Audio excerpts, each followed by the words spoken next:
નમસ્કાર, પ્રણામ મિત્રો. જય માતાજી, જય શ્રી કૃષ્ણ. તમારું હાર્દિક સ્વાગત છે. મિત્રો, આજની વાર્તા છેલ્લે સુધી સાંભળવા નમ્ર વિનંતી છે. તો વાર્તા પસંદ આવે તો લાઈક, શેર અને ચેનલને સબસ્ક્રાઇબ કરી દેજો. તો ચાલો શરૂ કરીએ આજની વાત.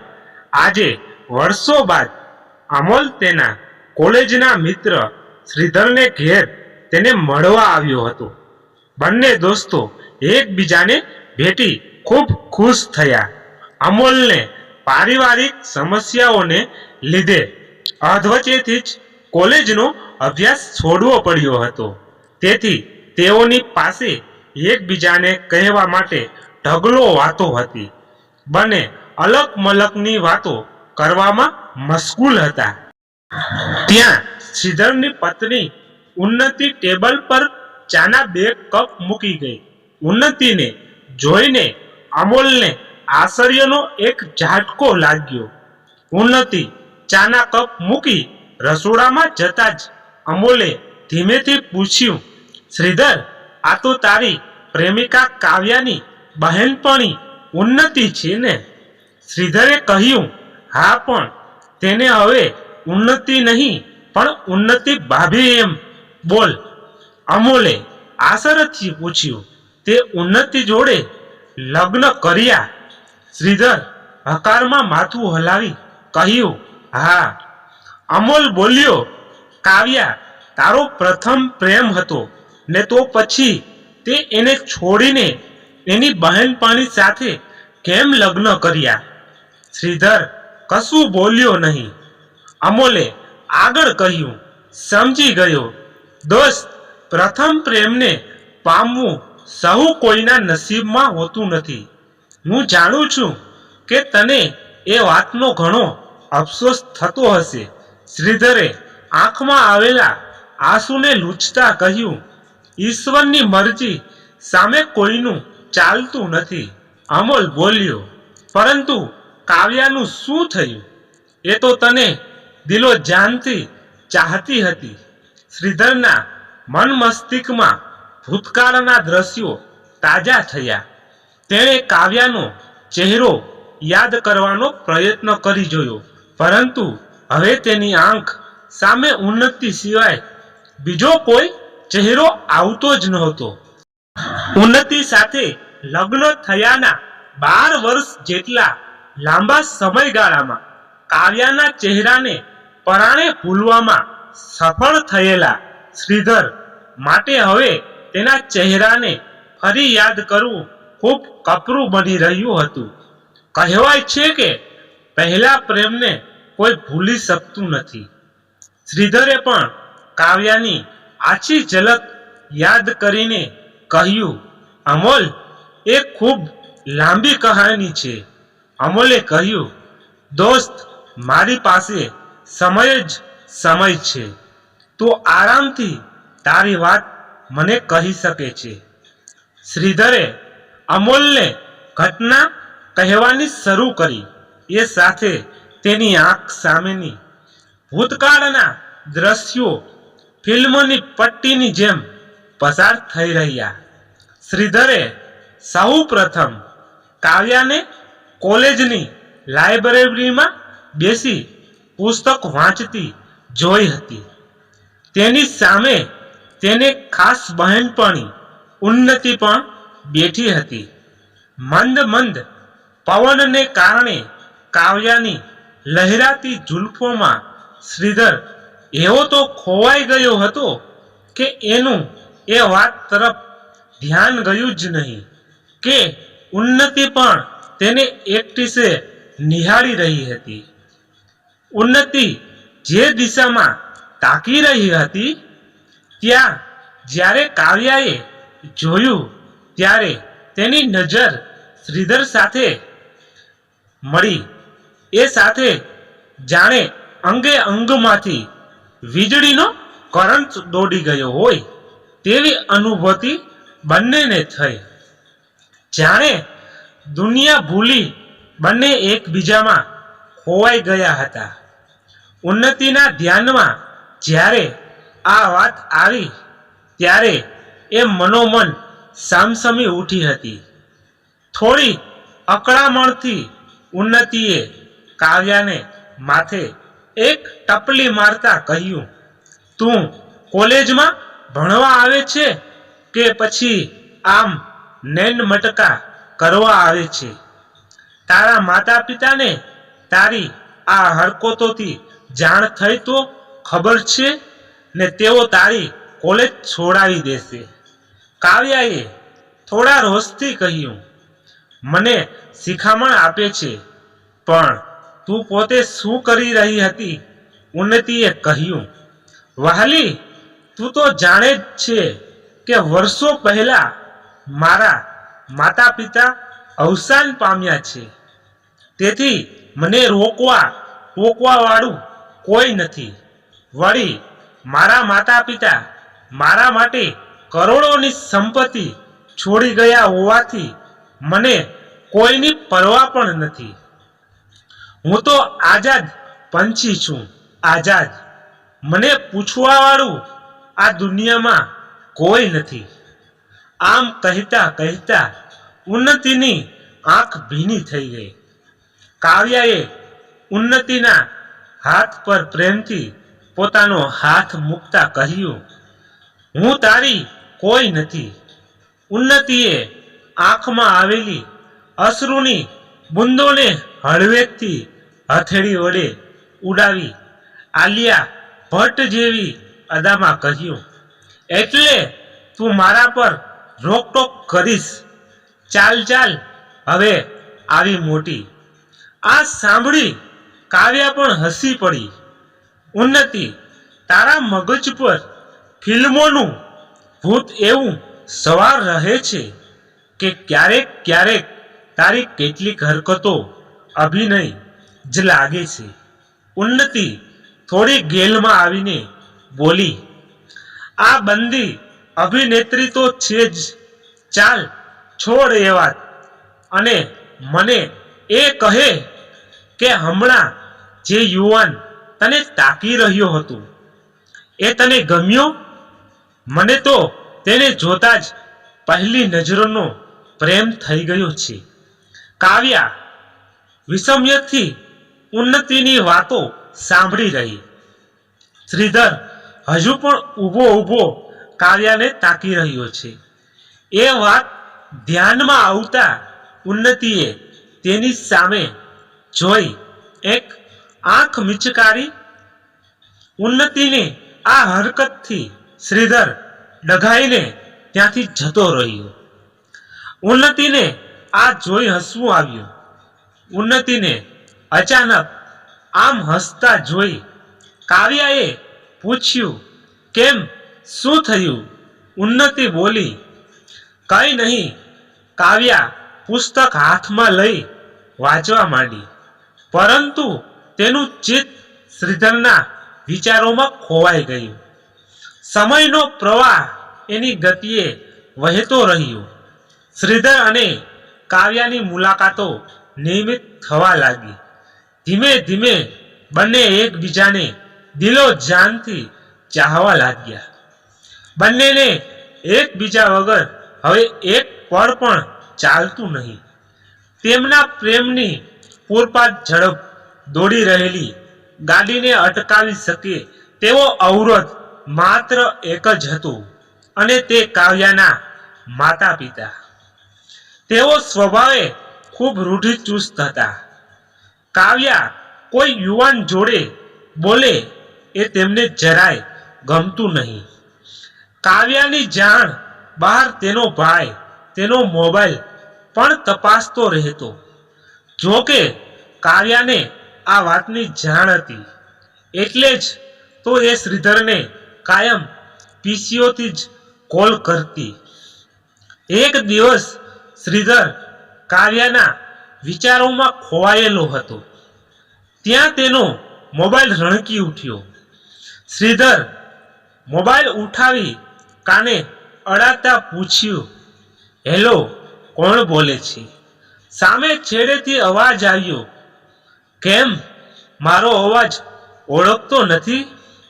શ્રીધરે ગેલમાં આવીને કહ્યું, કાવ્યા, જે અવાજને સાંભળવા માટે હું દિવસ રાત તડપું છું તેને હું કેવી રીતે ઓળખી ન શકું? આ તો બસ અજાણ્યો નંબર જોઈ થોડો મૂંઝાયો હતો. સામે છેડેથી કાવ્યાનો અવાજ આવ્યો. શ્રીધર, મારા માતા પિતા તારા માતા પિતા જેવા બ્રોડ માઇન્ડેડ નથી.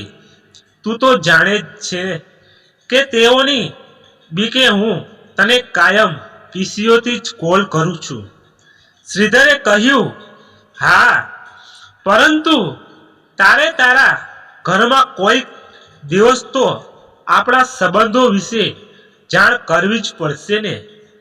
કાવ્યા, સમય આવીએ એ પણ કરીશું, પરંતુ હાલ તું મને હમણાં જ કોલેજની પાછળ આવેલા મંદિરના પરિશ્રમમાં મળવા આવો. શ્રીધરે આશ્ચર્યથી પૂછ્યું, કેમ કાવ્યા? એ કહ્યું, એ ત્યાં મળીને જ કહીશ. સામે છેડેથી કાવ્યાએ ફોન વિચ્છેદ કરી દીધો. શ્રીધરે મનોમન વિચાર્યું કે જરૂર કાવ્યા આજે તેના પ્રેમનો એકરાર કરવા જ તેને મળવા બોલાવતી હશે. શ્રીધર જ્યારે મંદિરના પરિસરમાં પહોંચ્યો ત્યારે તેને ત્યાં કાવ્યા દેખાઈ નહીં. એ ચોમેર નજર ફેરવી કાવ્યાને શોધી જ રહ્યો હતો. ત્યાં અચાનક કોઈએ પાછળથી આવીને તેની આંખો બંધ કરી દીધી. મુલાયમ અને સુવાળા એ હાથના કોમળ સ્પર્શથી રોમાંચિત થઈ ઉઠેલા શ્રીધરે પૂછ્યું, કોણ? કાવ્યા. ખિલખિલાટ હસવાનો અજાણ્યો અવાજ કાને પડતા શ્રીધર ચોકીને પાછળ વળીને જોયું ત્યારે તેના આશ્ચર્યની કોઈ સીમા ન રહી. ઉન્નતિ, તું અહીંયા? કાવ્યા, ક્યાં છે? ઉન્નતિએ કહ્યું, કેમ? મને જોઈ તને આનંદ ન થયો? તું જાણે છે કે હું કેટલી બેસબ્રીથી તારો ઇંતજાર કરી રહી હતી.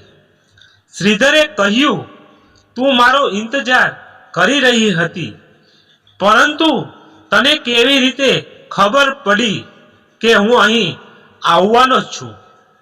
ઉન્નતિ બોલી, કારણ કે તને ફોન કાવ્યાએ નહીં પરંતુ મેં કર્યો હતો. શ્રીધર વિષમ્યથી બોલ્યો, પરંતુ અવાજ તો કાવ્યાનો હતો. આ સાંભળી ઉન્નતિ ખિલખિલાટ હસી પડી. તેના એ હાસ્યમાં છુપાયેલ ઉત્તર જાણે પારખી ગયો હોય તેમ શ્રીધર બોલ્યો, મતલબ તે કાવ્યાના અવાજમાં મને ફોન કર્યો હતો. ઉન્નતિ મલકાઈને બોલી, હા, હું મિમિક્રી આર્ટિસ્ટ છું. કાવ્યાનો તો શું, હું તો આશા પારેખથી માંડીને આલિયા ભટ્ટ સુધીની તમામ અભિનેત્રીઓના અવાજ કાઢી શકું છું.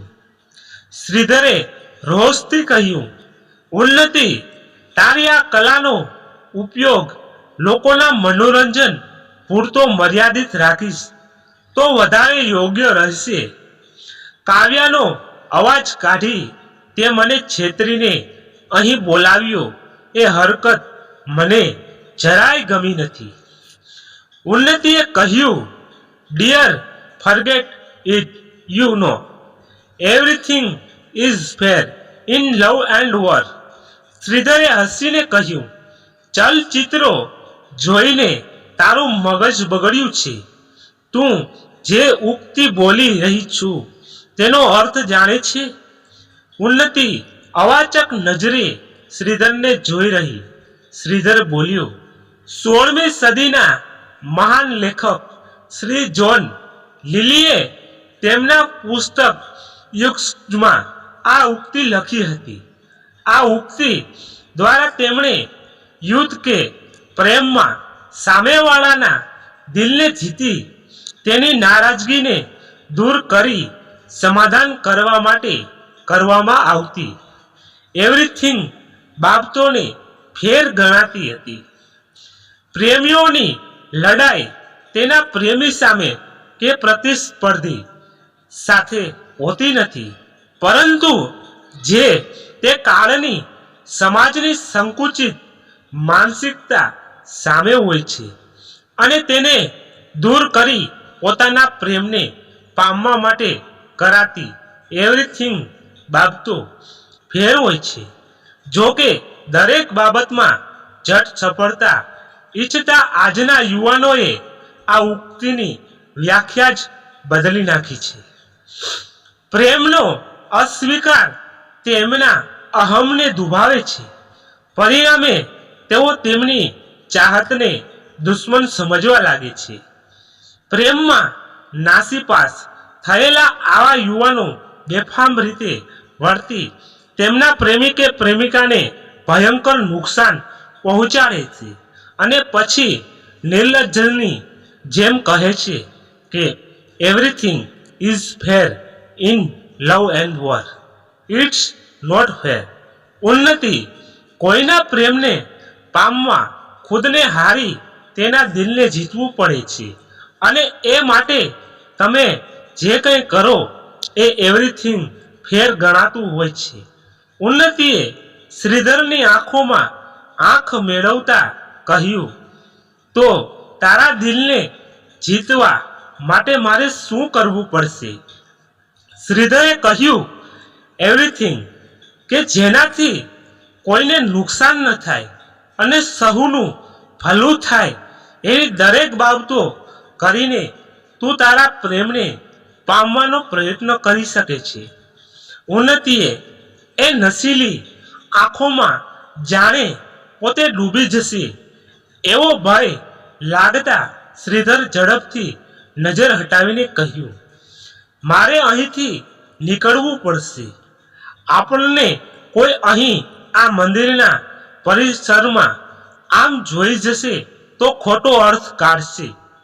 આમ કહી શ્રીધર ત્યાંથી જવા માટે પગ ઉપાડ્યો જ હતા ત્યાં ઉન્નતિ તેને વળગી પડતા બોલી, કોઈ એમ જ કહેશે ને કે આપણે બંને એકબીજાની મોહબ્બતમાં છીએ, તો એમાં ખોટું શું છે?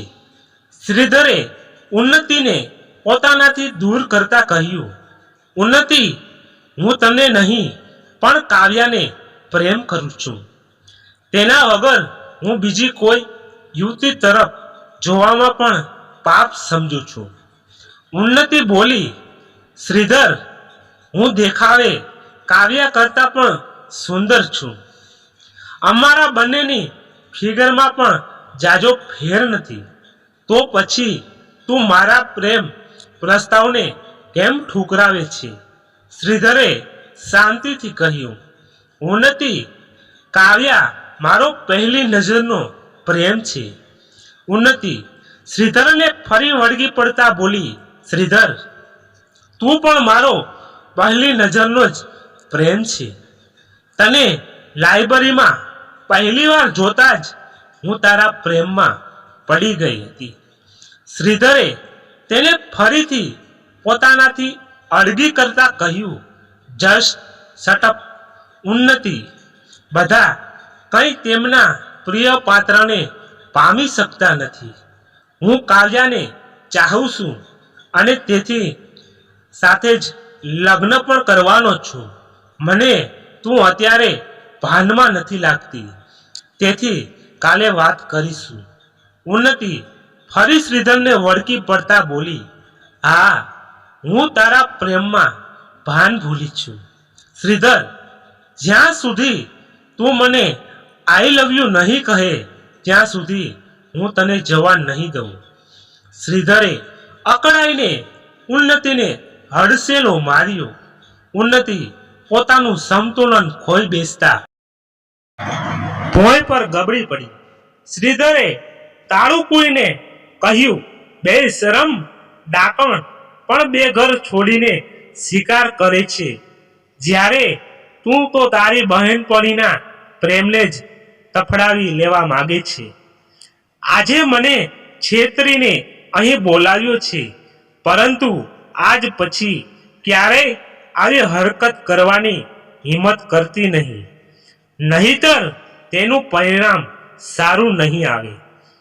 ભોંય પર પડેલી ઉન્નતિએ અપમાનની આગમાં સળગતા કહ્યું, શ્રીધર, તું મારા પ્રેમના પ્રસ્તાવને ઠુકરાવીને જઈ તો રહ્યો છું, પરંતુ યાદ રાખજે, હું તો મારા પ્રિય પાત્રને મેળવીને જ જંપીશ, પરંતુ તું તો તારા પ્રિય પાત્ર એવા કાવ્યાને ક્યારેય પામી નહીં શકે.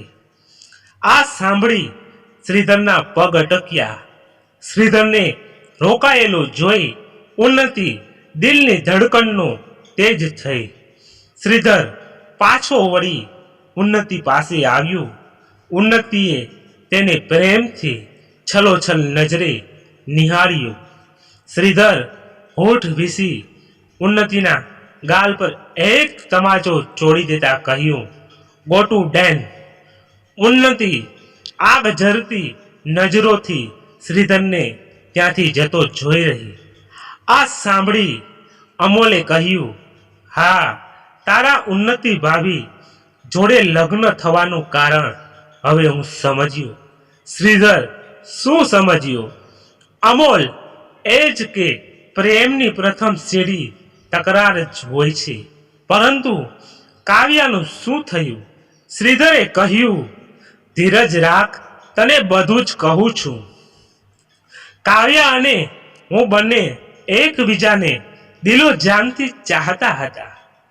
કાવ્યા યોગ્ય મોકો જોઈ તેના ઘરમાં અમારા બંનેના લગ્નની વાત પણ કરવાની જ હતી. હું મારા પ્રેમને સરળતાથી પામવાનું હતું.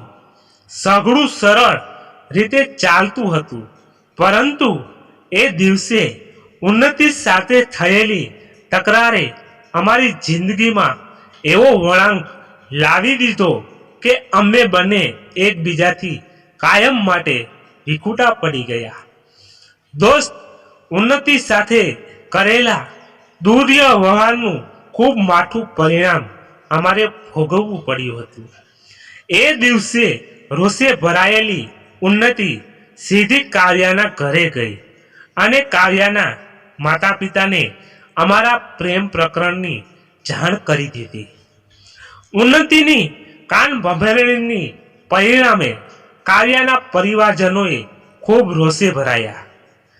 કાવ્યાનો ભાઈ કેટલાક ઊંડાઓને લઈને મારા ઘરે આવ્યો અને મને ઢોર માર માર્યો. મારા હાડકા ફ્રેક્ચર થઈ જવાને કારણે મારે હોસ્પિટલમાં દાખલ થવું પડ્યું હતું.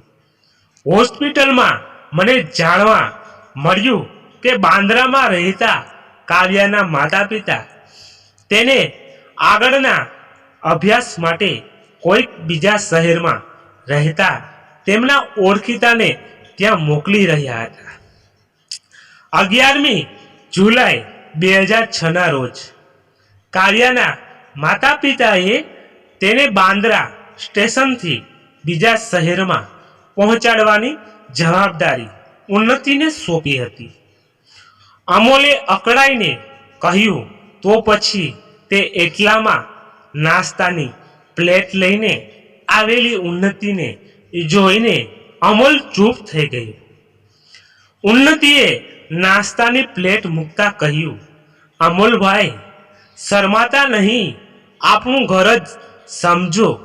અમોલે મુસ્કુરાઈને કહ્યું, ભાભી, બંદો ખાવા પીવામાં જરાય શરમાતો નથી. ઉન્નતિના જતા જ અમોલે કહ્યું, તો પછી તે કાવ્યાની શોધ કેમ ન કરી? અરે, શોધવાથી તો ભગવાન પણ મળી જતા હોય છે. તો શું તને કાવ્યા કયા શહેરમાં ગઈ હતી તેની માહિતી ન મળત?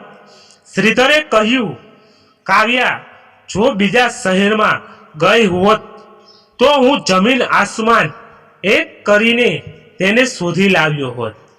અમોલ, તો પછી એ ક્યાં ગઈ? શ્રીધરે કહ્યું, મેં કહેલી તારીખ તે ધ્યાનથી સાંભળી નથી? 11મી જુલાઈ 2006. આ દિવસે મુંબઈમાં આતંકવાદીઓએ ફક્ત 11 મિનિટમાં જ માટુંગા, માહિમ, બાંદ્રા, ખાદ, સબસે, જોગેશ્વરી, બોરવેલી અને મીરા રોડની ટ્રેનોમાં સિરિયલ બોમ્બ બ્લાસ્ટ કર્યા હતા. આ આતંકવાદી હુમલામાં કાવ્યાએ પોતાનો જીવ ગુમાવ્યો હતો. અમોલે પૂછવું, કાવ્યાના માતા પિતાએ કાવ્યાને બીજા શહેરમાં પહોંચાડવાની જવાબદારી ઉન્નતિ ભાભીને સોંપી હતી. તો શું તેઓ કાવ્યાની સામે નહોતા? શ્રીધરે કહ્યું, ના, સદભાગ્યે એ દિવસે ઉન્નતિ સ્ટેશન પર મોડી પહોંચી હતી. અઠવાડિયા પછી તેણે જ મને હોસ્પિટલમાં આવીને આ સમાચાર આપ્યા હતા. હોસ્પિટલમાં મારી હાલત જોઈને તે રડી પડી હતી. એ પછી તેણે મારી ખૂબ કાળજી લીધી. મને સમયસર દવા આપવાથી માંડીને મારી સઘળી દેખરેખ તેણે રાખી હતી. હું તેને નફરત કરતો હોવા છતાંય તે મારી ખડે પગે સેવા ચાકરી કરતી રહેતી. ધીમે ધીમે ઉન્નતિ તેના વર્તનથી મારા દિલમાં પ્રેમના અંકુર જન્મમાં હોવા સફળ થઈ હતી. આખરે એક દિવસ સારી તિથિ જોઈને અમે લગ્ન કરી લીધા હતા. અમોલે કહ્યું, કાવ્યાના દેહાંતની વાત સાંભળી ખરેખર ખૂબ દુઃખ થયું.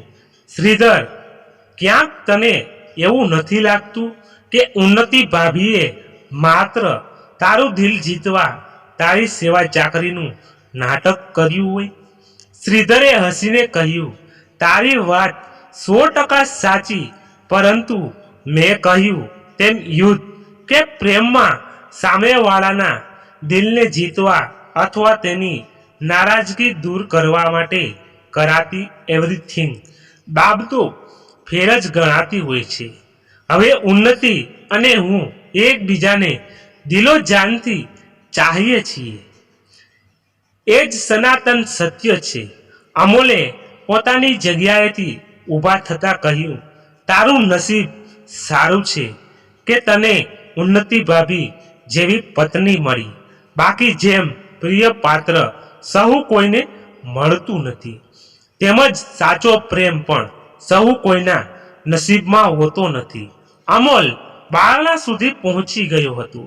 શ્રીધરે તેને વિદાય આપી પાછો રૂમમાં આવ્યો અને ટેબલ પરથી પ્લેટો ઉઠાવી રહેલી ઉન્નતિને કહ્યું, બિચારો અમોલ એમ જ સમજે છે કે હું મારા પ્રિય પાત્રને પામી શક્યો નથી. ઉન્નતિએ મલકાઈને કહ્યું, માત્ર અમોલ જ નહીં પરંતુ આખી દુનિયા એવું સમજે છે. શ્રીધરે કહ્યું, અને આ શક્ય બન્યું છે તારા લીધે. ખરેખર એ દિવસની તારી યોજના કાબિલે તારીફ હતી. હકીકતમાં તે દિવસે બોમ્બ વિસ્ફોટમાં કાવ્યા નહીં પરંતુ ઉન્નતિ અવસાન પામી હતી. ઉન્નતિ, હા, બોમ્બ વિસ્ફોટમાં ઉન્નતિનું મરવું એ ઈશ્વરે આપણા માટે સર્જેલી એક તક હતી. મારે એ સોનેરી તકને હાથમાંથી જવા દેવી નહોતી. શ્રીધર, કાવ્યા ફોન પર જ્યારે ઉન્નતિ, શ્રીધર, કૃપા કરીને તમે મને કાવ્યા નામથી ફરી ક્યારેક ન બોલાવતા. હું નથી ઈચ્છતી કે આપણી એક નાનકડી ભૂલને કારણે મારી સઘળી યોજના પર પાણી ફરી વળે. તેથી હંમેશા એ વાત યાદ રાખો કે હું કાવ્યા નહીં પરંતુ ઉન્નતિ છું. શ્રીધર, તારી વાત સાચી છે. કાવ્યા, ઓહ સોરી ઉન્નતિ, આજ પછી આવી ભૂલ ફરી ક્યારેય નહીં કરું.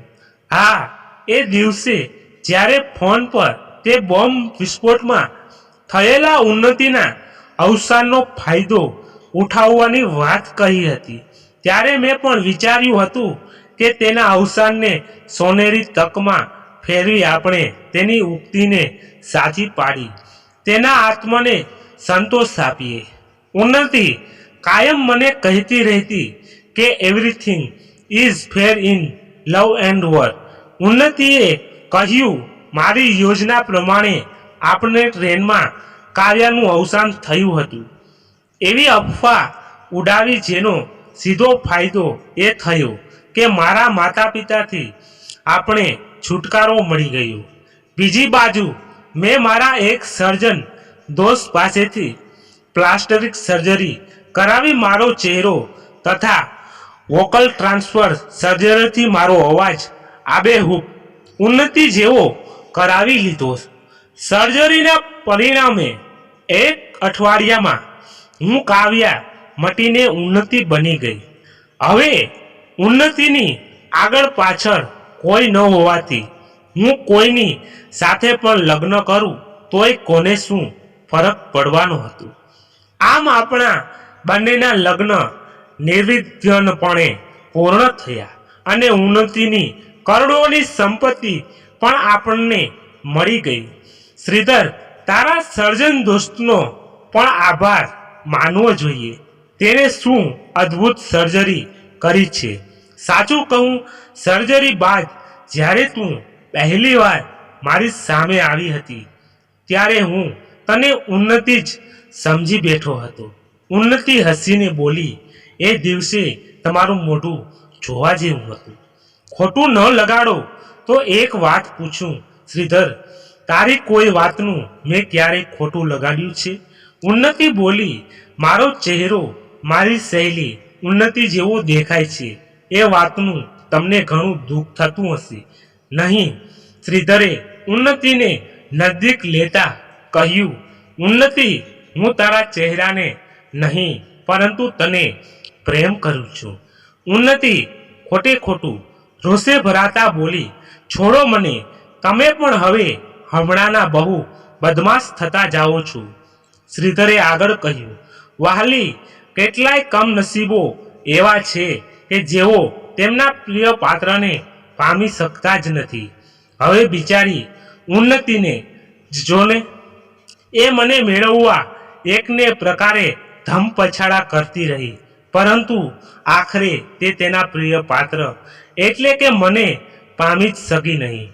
ઉન્નતિ અમીલેશ નજરે શ્રીધરને તાકી રહી. શ્રીધરે ઉન્નતિને પ્રેમથી ચૂમતા કહ્યું, ચાલ, ઓફિસમાં જવા માટે મને મોડું થઈ રહ્યું છે. આમ કહી શ્રીધરે બેગ ઉપાડી અને એ ઘરમાંથી બહાર નીકળી ગયું. ઉન્નતિ બારી પાસે જઈને ઊભી રહી. તેણે જોયું તો કારમાં બેઠેલો શ્રીધર તેને જોઈને બાઈનો ઈશારો કરતો હતો. ઉન્નતિએ પણ તેને બાઈનો ઈશારો કરતા કરતા મનોમન વિચાર્યું કે મારી સાથે લગ્ન કરીને શ્રીધર કેટલા ખુશ છે. નહીં, ખરેખર પ્રિય પાત્રને પામવાનો આનંદ જ અનેરો હોય છે.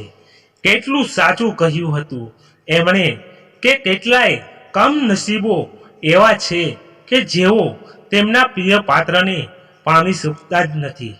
જો કે હું મારી સૂઝબૂઝથી મારા પ્રિય પાત્રને મેળવવા સફળ થઈ છું, ત્યારે તેને કોઈ કાળે ગુમાવવું નહીં. શ્રીધરની કાર ગેટની બહાર નીકળી ગયા બાદ ઉન્નતિ બારી આગળથી ખસી અને સોફા પર આવી બેઠી. તેણે આંખો બંધ કરી ફરી વિચારોમાં ગરકાવ થઈ ગઈ. 11મી જુલાઈ 2006ના આતંકવાદી હુમલા બાદ જ્યારે મને બોમ્બ વિસ્ફોટમાં કાવ્યાના મૃત્યુની જાણ થઈ ત્યારે મેં મનોમન એક યોજના ઘડી કાઢી. મેં નજીકના પીસીઓથી કાવ્યાના અવાજમાં શ્રીધરને ફોન કરી તેને પ્લાસ્ટિક સર્જરી અને વોકલ ટ્રાન્સફર સર્જરીની બનાવટી યોજના કહી સંભળાવી. ત્યારબાદ એ સિક્રેટ સર્જરીના નામે હું એક અઠવાડિયા સુધી એક હોટેલમાં રોકાઈ રહી. શ્રીધરે એટલા ભોળા છે કે તેમના ધ્યાનમાં હજુ સુધી આવ્યું જ નથી કે પ્લાસ્ટિક સર્જરીથી માત્ર ચહેરાનો નાક નકશો બદલાય. આમ સંપૂર્ણ ચહેરો માત્ર ફિલ્મોમાં જ બદલાયેલો જોવા મળે છે. શ્રીધર મને કાયમ કહેતા રહે છે કે કાવ્યા, પ્લાસ્ટિક સર્જરી બાદ તું તો અદલ ઉન્નતિ જેવી જ દેખાવ છું. હવે એમને કોણ સમજાવે કે હું ઉન્નતિ જ છું, તો ઉન્નતિ જેવી જ દેખાવું ને. જો કે આ યોજના દરમિયાન શ્રીધરની શરતના તમામ પાસા મેં જાળવ્યા છે. આતંકવાદી હુમલામાં કાવ્યાનું ખરેખર અવસાન થયું હોવાથી મેં તેને કે તેના પરિવારજનોને કોઈ દગો આપ્યો નથી. શ્રીધર પણ એ વિચારીને ખુશ છે કે તેણે કાવ્યા સાથે લગ્ન કરી તેના પ્રિય પાત્રને મેળવવામાં સફળ થયો છે. જ્યારે હું મારા પ્રિય પાત્ર એવા શ્રીધરને મેળવી ખુશ છું. મારી યોજનાથી કોઈને કશું નુકસાન થયું નથી અને સહુ કોઈનું ભલું થયું છે. કદાચ ભૂલથી કોઈને નાનું મોટું નુકસાન થયું પણ હોય તોય મને કશો ફેર પડતો નથી, કારણ ભૂતકાળમાં શ્રીધરને આપેલો પડકાર ઉન્નતિને યાદ આવ્યો. શ્રીધર, તું મારા પ્રેમના પ્રસ્તાવને ઠુકરાવીને જઈતો રહ્યો છું, પરંતુ યાદ રાખજે, હું તો મારા પ્રિય પાત્રને મેળવીને જ જંપીશ. પરંતુ તું તારા પ્રિય પાત્ર એવા કાવ્યાને ક્યારેય પામી નહીં શકે. સોફા પર જ માથું ટેકવી આંખો બંધ કરી ઉન્નતિએ વિચાર્યું, કારણ everything is fair in love and war. મિત્રો, આજની વાર્તા પૂરી. તમને કેવી લાગી અને તમારે શું કહેવું છે તે કોમેન્ટ બોક્સમાં જણાવશું. પસંદ આવી હોય તો લાઈક અને તમારા મિત્રોને શેર કરજો અને ચેનલને સબસ્ક્રાઈબ કરી અમને પણ થોડો સપોર્ટ કરી દેજો, એટલે અમને નવી નવી વાર્તા લાવવામાં ઉત્સાહ મળે. ધન્યવાદ. ફરી મળીએ એક નવી કહાની સાથે. ત્યાં સુધી બધા મસ્ત રહો, તંદુરસ્ત રહો. જય માતાજી, જય દ્વારકાધીશ. હર હર મહાદેવ, મહાદેવ, મહાદેવ. જય શ્રી રામ.